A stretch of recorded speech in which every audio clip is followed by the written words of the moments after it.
dal leen ak jàmm ñu xëy tàqani nag li yéenekaay xëyandoo tàmbale ko production agricole ren jili nag yéenekaay bi ne nag ci jamono ji nga xamante ni ci yokkuteeg njëg yu seer yi nag daal dinaa contredire bu baax a baax ñi nga xamante ni moo chiffre officiel yi nga xamante ni moom la ñu dal dee joxe nag Abdoul Mbaye nee na statistique yooyu nag jàpp leen nag amut leen loo xamante ni ci méngoo na ak dëgg ndax dañ koo joxe rek a ci joxe wu noo xamante ni daanaka da doon wax lu leen neex waaye amut leen loo xamante ni sax am na ci ak loolee ñuy wax nag ci chiffre officiel yi jëm ci production agricole bi leen Le Soleil yéenekaay dikkaat ci yeesal bi nga xamante war nañ koy yeesalaat station d'épuration de Cambérène maanaam station bi nga xamante ni si moo war a ngàcc ndox mi di ko pomper di ko yóbbu naka jàppale naka am na beneen projet boo xamante ni teg nañ ko la mu war a jar rek toll ci 42 milliards ouvrage boobee naka war a toll ci 5,2 kilomètres yi nga xamante ni si bépp ndox naka bi nga xamante ni eau usée la bi ñu jëfandikoo ba noppi naka dina ko mën a wecci foofee naka ca géej ga naka yéenekaay bi di Soleil ca la xëy naka Direct News xëy ci leneen te moo di wàllum politique xëy dalal Bougane Gueye Dany mi nga xamante ni si moom naka jàpp na ne mooy porteur espoir ci ndawum Sénégal tekki jot na l'essor du Sénégal c'est maintenant ndax jàpp na fi ñu toll nii naka la ñu war a mën a taxaw téeme naka ngir rek xeex ak réewum Sénégal naka ngir fexe rek ba ndaw ñi mun a am liggéey woo xamante ni si seenum ëllëg dina ñoŋ gannaaw ba ñu ko rekalee maanaam ci élection locale yi atum 2022 régime bu Macky Sall naka si jamono ji naka dina uuti ay yeneen moyens yoo xamante ni si dina jàkkaarloo ak coalition gëm sa bopp Bougane Gueye Dany nga xamante ni taxaw na temb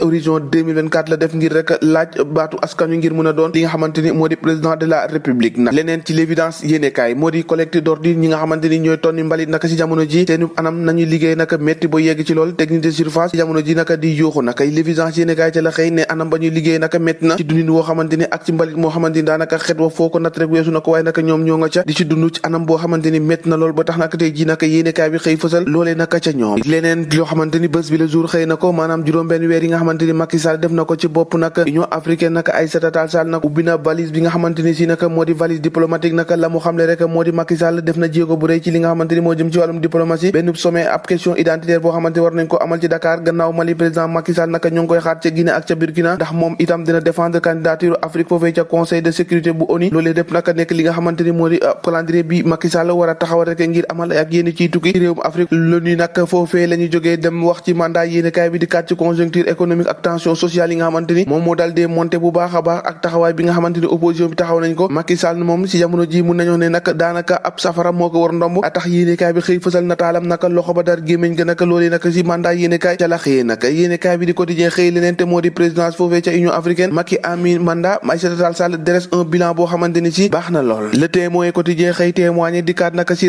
redistribution maanaam séddalewaat carte yi naka foofee naka ca sommet de l'état Aly Ngouille Ndiaye Mimi Touré ak Amadou Ba naka la tiercé gagnant yéenekaay bi nag waaye nag attention de ci outsider yi ci mel ni Mamadou Makhtar Cissé ak Amadou Hott ci jamono jooje moom les alliés de gauche yu Macky Sall na moom ñoo ngay jañoon si ka ab beneen alerte sérieuse boo xamante ni si moo ngi yoot naka ci li nga xamante ni si moo di gouvernement Macky Sall nee na naka la ñu dikkee rek fexe rek ba doon ab perte de terrain boo xamante ni majorité ñoo ngi avancé bu baax a baax rawatina ñi nga xamante ni moo di ku jigi loolee tax nag ñuy dànkaafu président Macky Sall te naan ko nag bu yeboo nag def ndànk de ndax am na ñuy roote si wet wi nag boo mutul mun nañ laa indil ay jafe-jafe proposition de loi assemblée nationale parcours de combattant jàpp leen enquête yéen kaay ca la xëy fësal naka nee na néew député yi naka ñoo ngay annoncé plusieurs textes yi nga xamante ni si te loi yoo xamante ni ñoo ngi koy préparé bu baax a baax de kon nag fi mu toll nii daanaka naka ngoyo ngoy naka moo nar a boo ci doomam ci assemblée nationale boobee ak député yu yees yi ak la ñuy waajal nag kon nag boobee nag assemblée nationale boobu moytuwul dina neex lool de di neex kay mu ngi léegi ko yéene kay diggante Moustapha Gueye ak Gris Bordeaux naka jàmm dox na seen diggante gannaaw naka ba ñu doxee ay tànk jàmm ba jubóol leen waxtaan nañu bu jubóo waaye naka Moustapha Gueye leen rek la ko dal dee wax moo di nag Ama Baldé mi boo ko daanul bu yeboo nag nga dal dee abandonné cay làmba ngoog ñoo ko déggandoo jàngeen jëf bu ëllëg